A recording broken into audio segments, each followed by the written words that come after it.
Hai, nama saya Syaf atau lebih dikenali sebagai Syaf Aaron. Saya seorang rapper. Dia start daripada tengok video kat FB lah. Lepas tu dia suka dengar muzik pelik-pelik, bunyi macam teng teng teng, macam muzik kat kelab kan. Lepas tu sejak hari tu dia bukan abang saya. Pening lah. Dia bukan abang saya. Saya tak tahulah dia kena rasuk dengan saka sotong mana ke. Dia bukan abang saya. Dia bukan. Saya bukannya tak cuba untuk stop, untuk nari sotong kan, nari rapper ni kan. Tapi rap is my life. Saya tak boleh lah. Ada dia.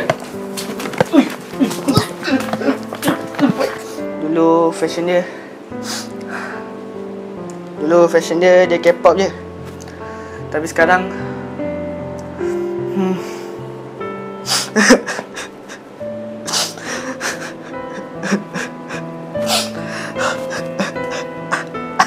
Penyakit dia ni boleh jadi kat mana-mana je. Kadang kat dalam lift, kadang-kadang tiba-tiba dia menari yang kat dalam lift. Kadang-kadang tengah relax tengok TV, dia buat perangai dia tu.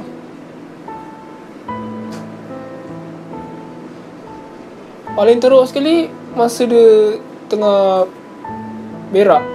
Time tu pun dia boleh rave. Saya pun macam, ish, mahal dia ni. Penyakit sebenarnya normal lah bagi budak zaman dia. Tapi untuk budak macam dia ni agak kritikal sebenarnya.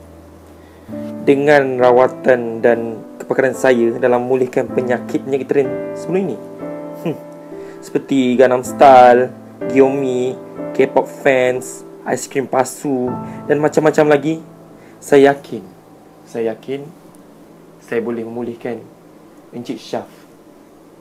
Saya yakin.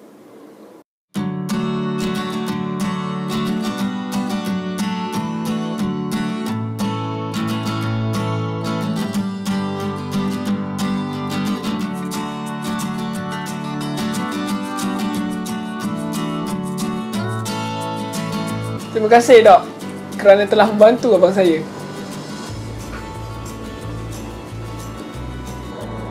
abang saya dah mula normal. Abang saya dah sihat dah sekarang. Saya bangga dengan abang saya.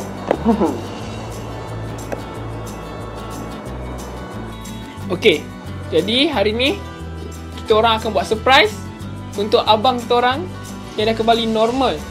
Jadi, jom